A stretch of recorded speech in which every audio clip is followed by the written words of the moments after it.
Hey everybody, Black Ninja 797 here, and welcome back to another episode of Left 4 Dead 2 Myth Busting Mondays. And in today's video for the final myth, we're going to be testing to see if whether or not if Church Guy will continue to speak to you and sound human even after he is turned into an infected. Most people kill Church Guy right away, but if we just keep him alive and simply wait around for a while, will any of his dialogue come through, implying basically in the story that he's still somewhat human even though he just turned. So that's what we're going to be doing for the final myth of today's video. If you guys end up enjoying today's video, please drop a like, subscribe if you are new, and if you have a myth of your very own that you would like to have be featured in next week's episode, please put it here in the comments down below, or also alternatively, you can leave within my Discord server, which is going to be linked down below in this video's description. All that being said, guys, I hope you end up enjoying seeing this week's episode of Left 4 Dead 2 Myth Busting Mondays. Myth: does Molotov fire trigger car alarms? Alrighty guys, the first myth is submitted in my Nexus watch. Now what we're looking at here is the fire from the Molotov, not the grenade hitting the car itself.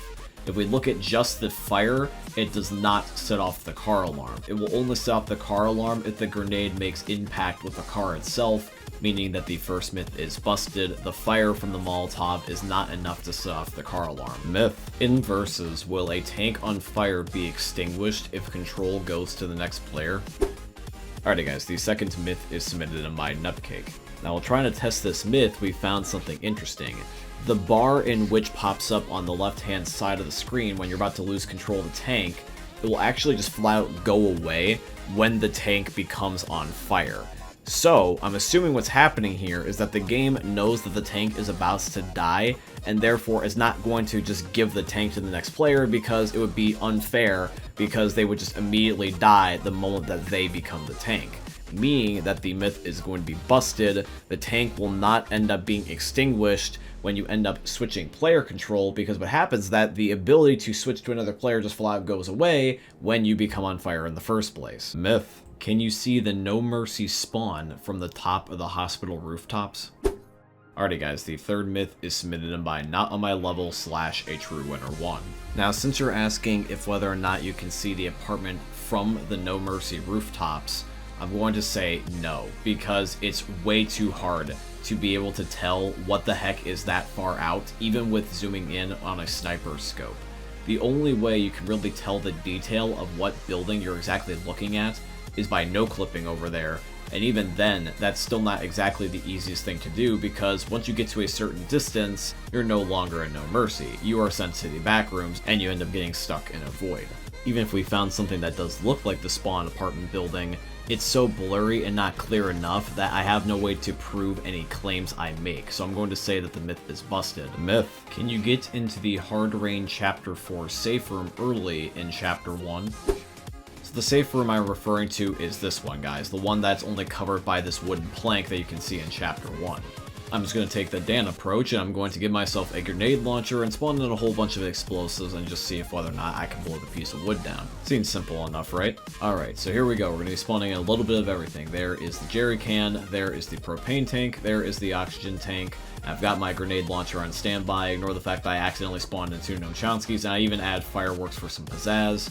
And when I end up shooting all of these different things, the wood does not end up falling over. Instead, just stays perfectly in place. You guys can see I'm about to no-clip into the safe room and show you that this is actually the correct safe room, and it is just simply blocked right now, but no, the wood is still standing firm and it's not moved, meaning the fourth myth is busted. You can't get into the Chapter 4 safe room for Hard Rain early within Chapter 1. Alrighty guys, it's final myth time. Let's see if whether or not that Church Guy will say any voice line dialogue after he is turned into an infected. Let's see. Myth: will Church Guy speak any human dialogue after he turns infected?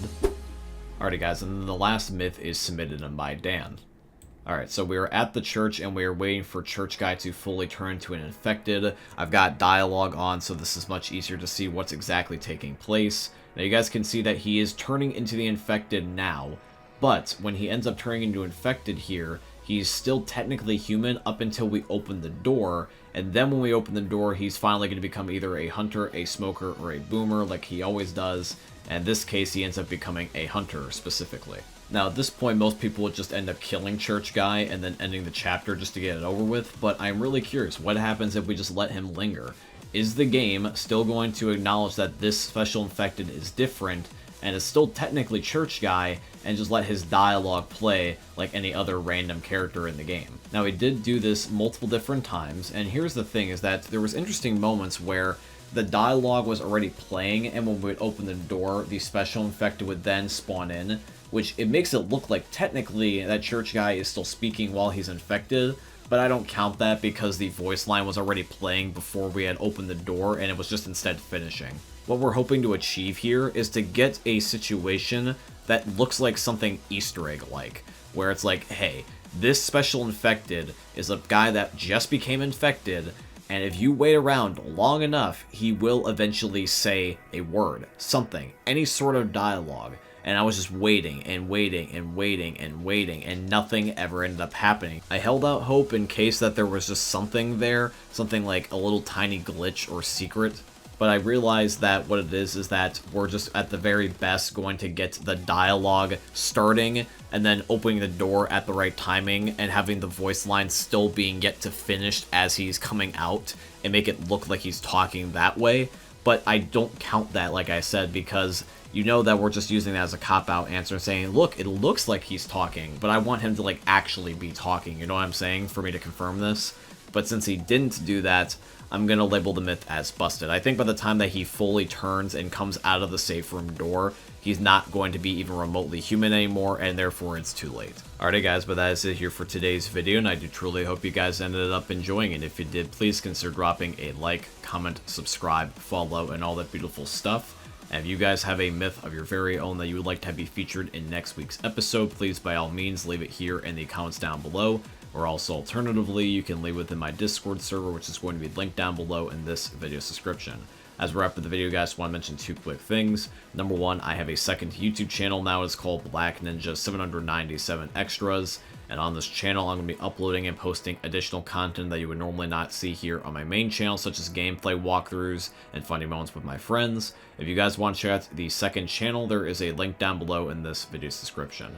I also wanted to say thank you and shout out to Epic Games for being my first ever sponsor. I have a supporter creator code with them, and the code is just my name, Black Ninja 797 in all caps. If you guys want to, you can use it in the Fortnite and Epic Games item shops. Anybody that uses my code or has used it before in the past, I tremendously appreciate you. And yeah, guys, all that being said, I hope you end up enjoying seeing another YouTube video for one of the most unique YouTubers are ever going to see. Thanks for watching, guys. I love all of you, and peace out. Hey, meme lords, Jesus here, and you better have enjoyed that video there by the eternal god Daddy Ninja. You should probably subscribe too, or the mighty Moab will come for your balls. If you enjoyed the video, you might like it too, and give me the memes. Flash, bang, boom!